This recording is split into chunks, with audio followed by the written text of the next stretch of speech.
Hello there, fellow world travelers. I hope you are having a great day and is sunny wherever you are in the world. As you can see, I was very fortunate to be having a great weather when I visited Venice in May 2017 after a 10 years absence.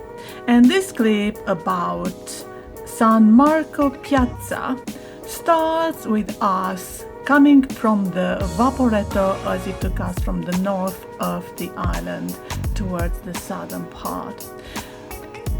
As you can see, we are having a beautiful weather, so follow me on to Piazza San Marco itself, then going on to further inside where we can see everything that is so well worldwide known.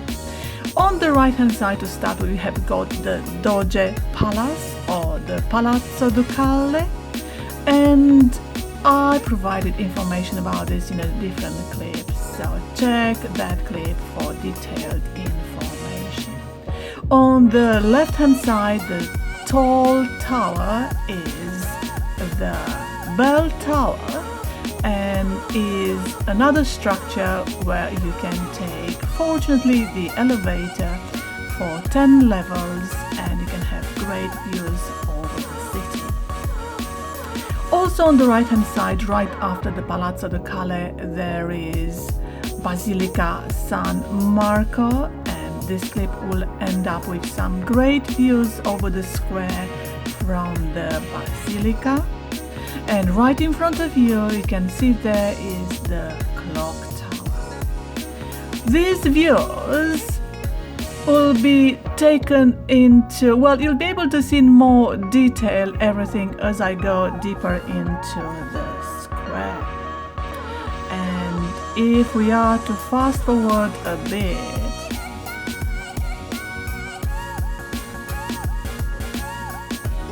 right, okay.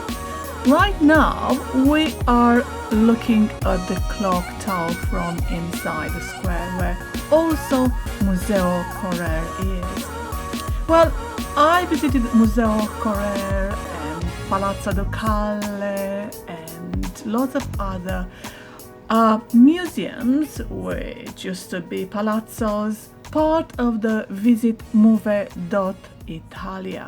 Purely because for 24 euros you have access for up to 6 months, I think, to all these 11 attractions included in the ticket. So 24 euros for visiting 11 attractions is pretty good. For visiting Basilica San Marco, you have to buy a ticket on their website if you want to avoid the queues. And I think we paid some 2 euros, although there are 3 other things you can visit inside and you have to pay separately inside once you are there.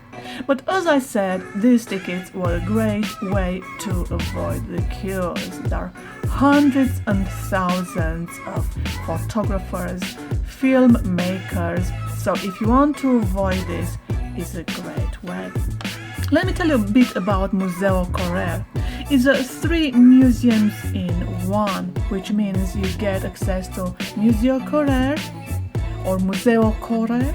You get also entry to Museo Archaeologico Nazionale and Marciana Library. This Museo Correr is situated in the ex-royal palace in San Marco Square and includes the Napoleonic wing, and it was created out of the collection that Teodoro Correr left to the city in 1830.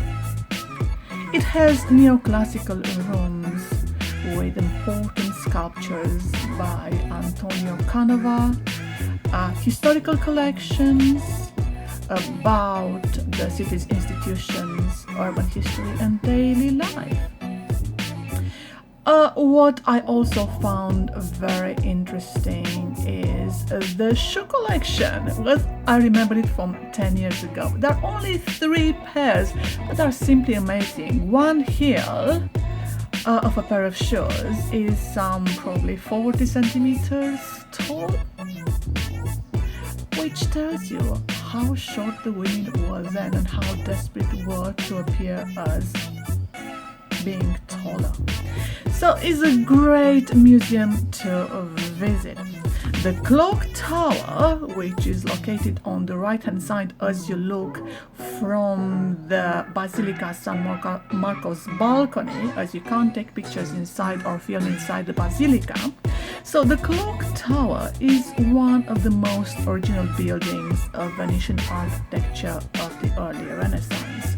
It was designed at the end of the 15th century by Mauro Codussi, and its great astronomical clock is a masterpiece of technique and engineering.